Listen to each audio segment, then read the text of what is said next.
हरि ओम। जय श्री कृष्ण। राधे राधे। जय योगेश्वर।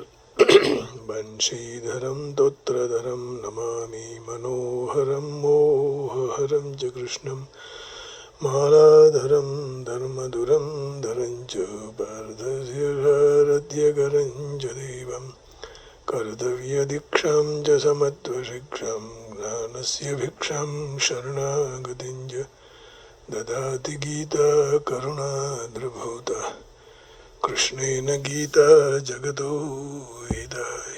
श्रीमद् भगवद गीता जी अध्याय है 18वां और श्लोक था 47वां। पार्ट दूसरा। श्रेयान् स्वधर्मो विगुणः परधर्मात् स्वनुष्ठितात् स्वभावनियतं कर्म कुर्वन्नाप्नोति किल्बिषम्। अच्छी तरह से आचरण में किया हुआ दूसरे के धर्म से भी गुण रहित भी अपना धर्म श्रेष्ठ है। गुण रहित है ही नहीं, लेकिन कहने का भाव है कि किसी की झाक झमाल देखकर वहां मत चले जाओ। स्वभाव से नियत हुआ स्वधर्म रूपी कर्म करता रहकर मनुष्य पाप को प्राप्त नहीं होता है। अपने कर्म में रहने से पाप प्राप्त नहीं होता है। यहाँ एक बहुत बड़ी शंका उत्पन्न होती है कि एक मनुष्य या तो कहीं कसाई के वहां पैदा होता है, और अब देखिए कसाई के कर्म सहज के साथ उत्पन्न है, वो स्वाभाविक है कि वो काटने का काम करेगा पशुओं को। स्वभाव नियत कर्म करते हुए मनुष्य को पाप को प्राप्त नहीं होता है। तो क्या कसाई के कर्म का त्याग नहीं करना चाहिए? जो उसको कसाई का कर्म का त्याग नहीं करना चाहिए, तो फिर निषिद्ध आचरण कब छूटेगा? कल्याण कैसे होगा? ये एक बहुत बड़ी शंका हुई। क्या वो मारता ही रहेगा तो फिर कैसे वो कर्म से बंधन में मुक्त होगा? इसका समाधान यही है कि स्वभाव नियत कर्म वही है जो विहित हो, जो करने के लिए योग्य हो वो करे, निषिद्ध हो वो नहीं करना है। जैसे ब्राह्मण है तो ब्राह्मण क्या कोई अयोग्य काम करे तो ब्राह्मण को काम करने की छुट्टी नहीं है, निषिद्ध कर्म करने की छुट्टी नहीं है। लेकिन आकस्मिक रूप में जब तकलीफ में हो तब ब्राह्मण क्षत्रिय का कर्म वैश्य का कर्म भी कर्म कर सकता है।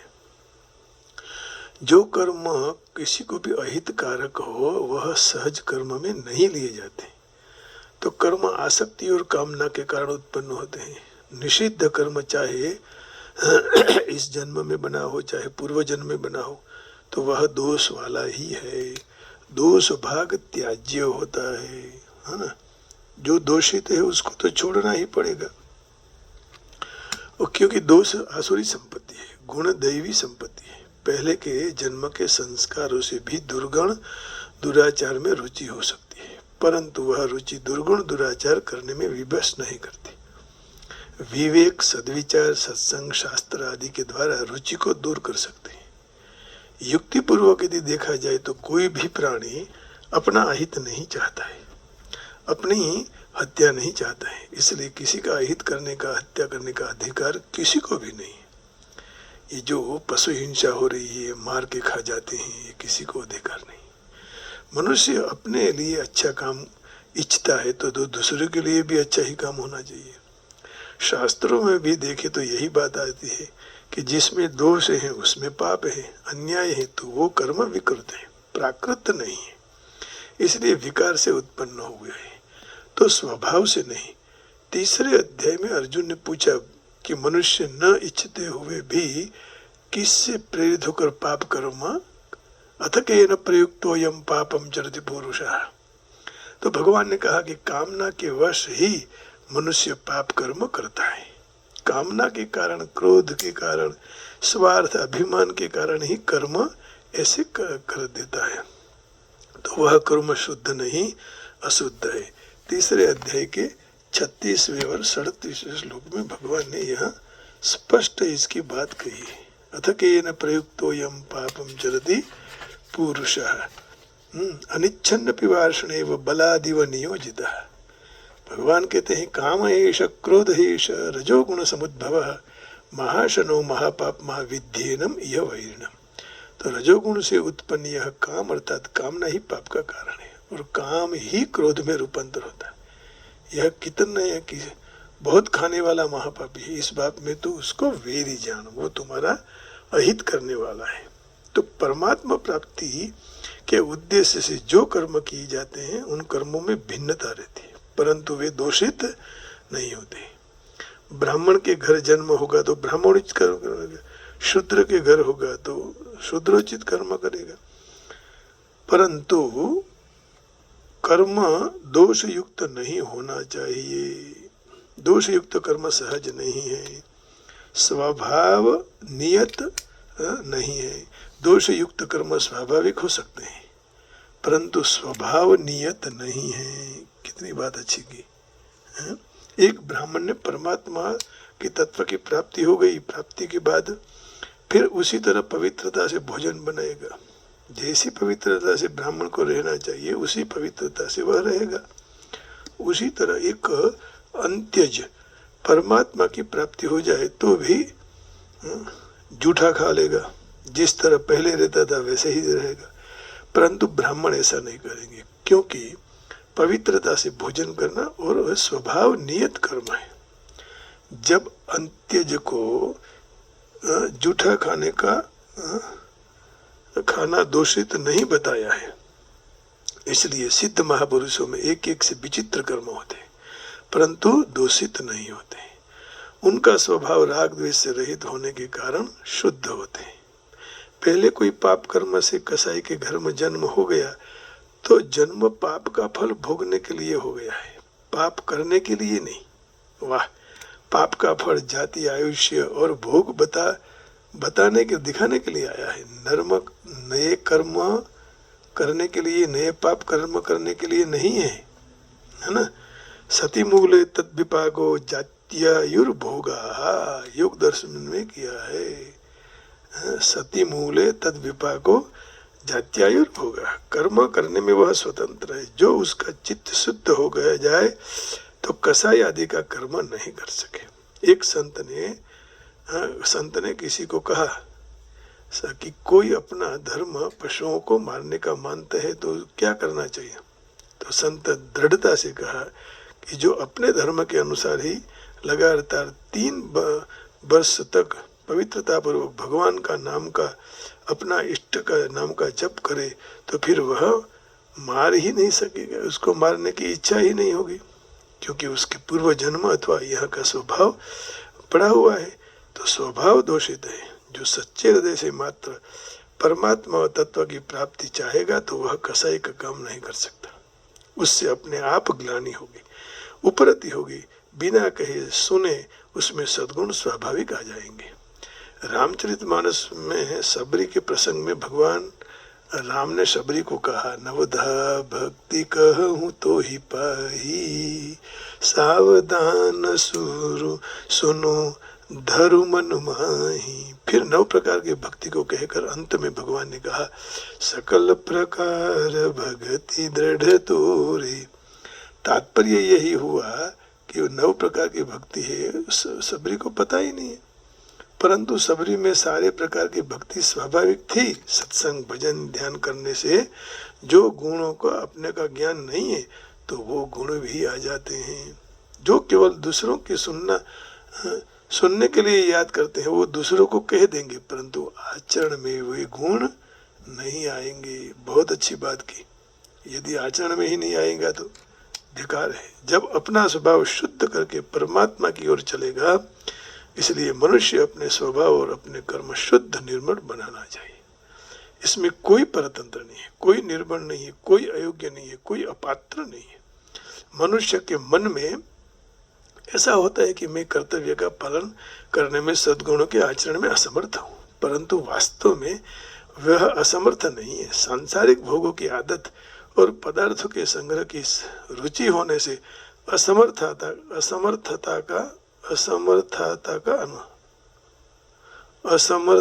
का अनुभव करता है। उद्धार योग्य समझकर भगवान ने मनुष्य शरीर दिया है, इसलिए अपने स्वभाव को सुधार करके अपने को उद्धार करने में प्रत्येक मनुष्य स्वतंत्र है, सबल है, योग्य है, समर्थ है।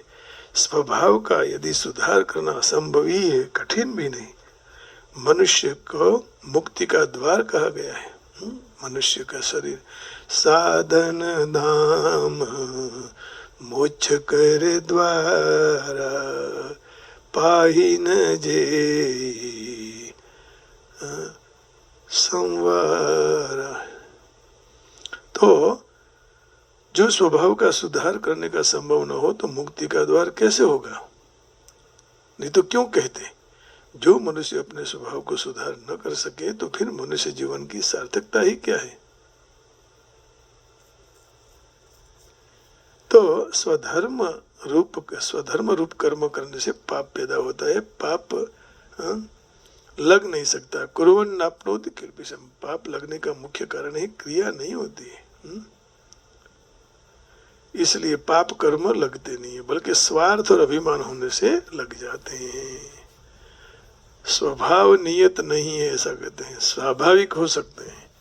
तो स्वाभाविक कोई पाप हो गया तो वह नहीं लगेगा, ऐसा कहने का यहाँ भाव है। कठिन है ये सब, अनुभव से धीरे धीरे समझ में आ जाएगा। तो अब श्रेयांश धर्मो विगुणः परधर्मात् स्वनुष्ठितात् स्वभाव नियतं कुर्म कुर्वन्नाप्नोति किल्बिषम्। Better is one's own duty thou devoid of merit than the duty of another well performed for performing the duty ordained by his own nature. Man does not incur sin. तो मंगल करना है तो इस शरीर को पवित्र बनाना पड़ेगा, शुद्ध बनाना पड़ेगा।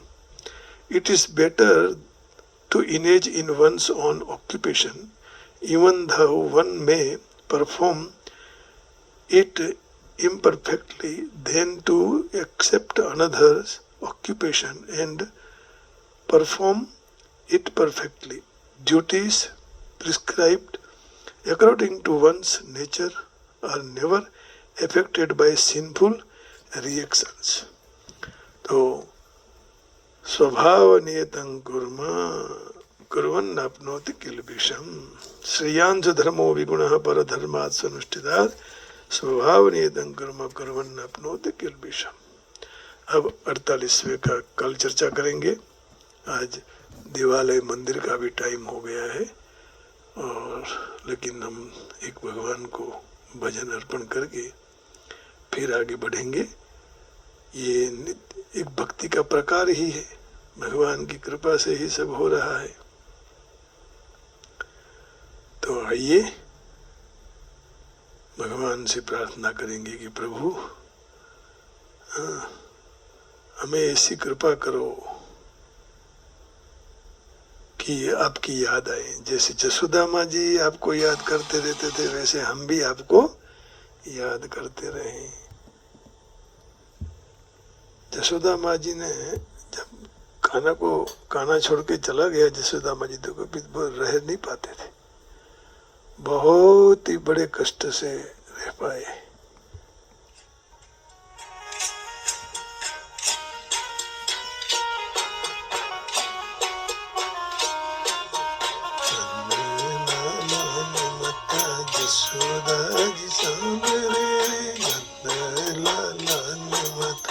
यशोदा जी सांभरे ममता नी मूर्ति मारी रह गई गोकुल माँ।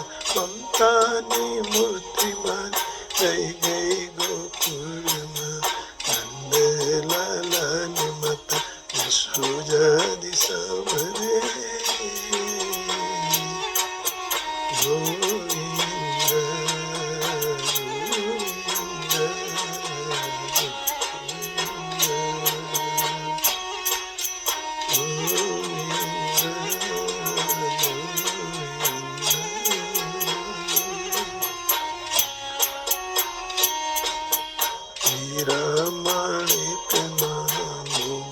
धराय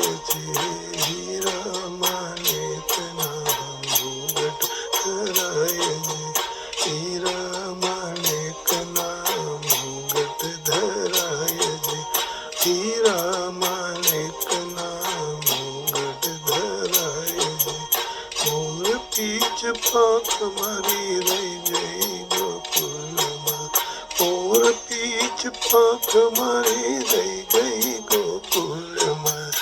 નંદલાલાની મત જશોદાજી સાંભળે, મમતાની મૂર્તિ મારી થઈ ગઈ ગોકુળમાં, મમતાની મૂર્તિ મારી થઈ ગઈ ગોકુળમાં.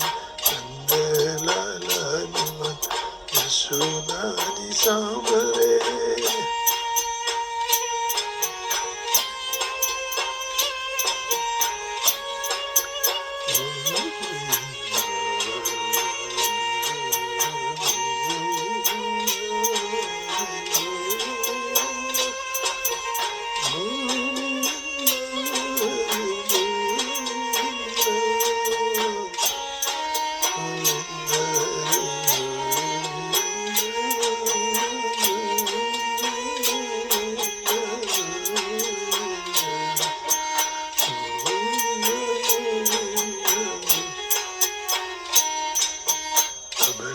સારંગીના સુર સંભળાય છે, તબલા સારંગીના સુર સંભળાય છે, તબલા સારંગીના સુર સંભળાય છે, હે તબલા સારંગી સુર સંભળાય છે. નાનકડી બંસી મારી રહી ગઈ ગોકુળમાં, નાનકડી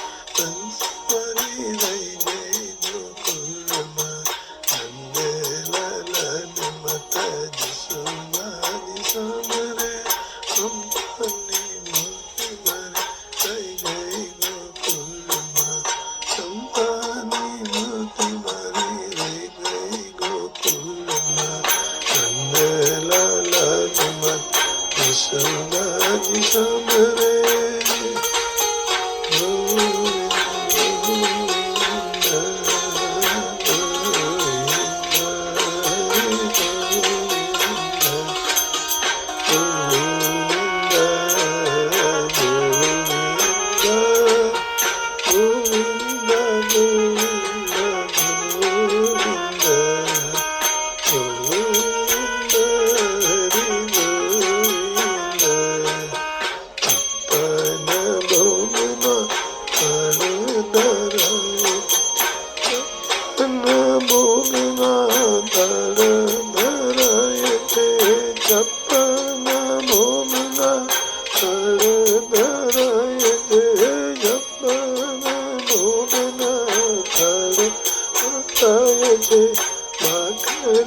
મિશ્રી મરી રહી ગઈ ગોકુળમાં, માખણને મિશ્રી મરી ગોકુળમાં.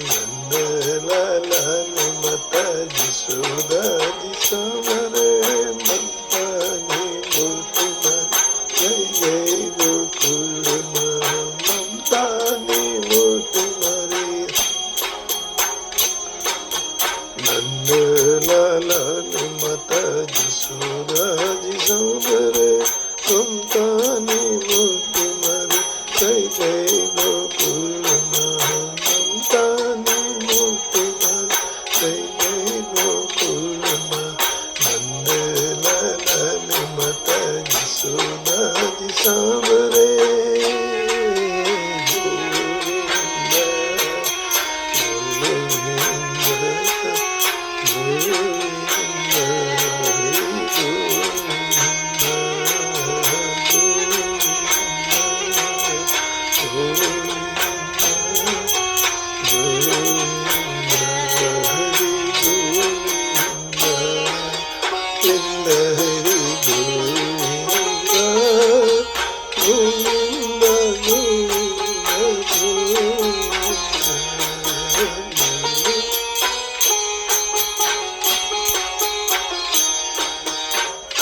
રાધાજીને એટલું કહેજો યોગની, રાધાજીને એટલું કહેજો ઓનવજી, રાધાજીને એટલું કહેજો ઓનવજી, રાધાજીને એટલું કહેજો યોગની.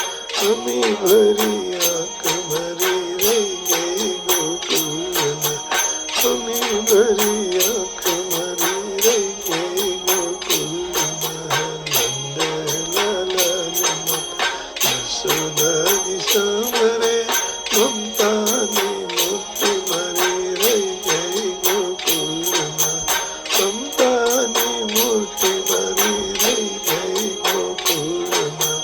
નંદલાલાને યશોદાજી સાંભળે, મમતાની મૂર્તિ મારી રહી ગઈ ગોકુળમાં, મમતાની મૂર્તિ મારી રહી ગઈ ગોકુળમાં, મમતાની મૂર્તિ મારી રહી ગઈ ગોકુળમાં. વૃંદ હરે ગોવિંદ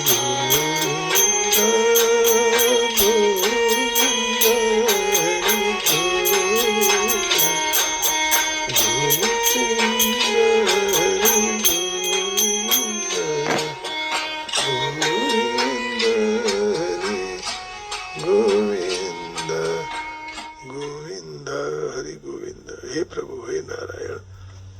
તો નંદ બાબાને સાંભળે, यशोदाजीने सामरे कानो रह गयो. आप सबके हृदय में बैठे हुए भगवान कृष्ण को प्रणाम करके वाणी को विराम देता हूँ. हरिओम. जय श्री कृष्ण. राधे राधे. गोविंदा गोविंदा. ओम नमः शिवाय. जय गिन्नरी. जय योगेश्वर. जय श्री राम. जय राम जी की जय. बरसाने वाले की जय. जय हो प्रभु. जय हो गीता मैया की जय.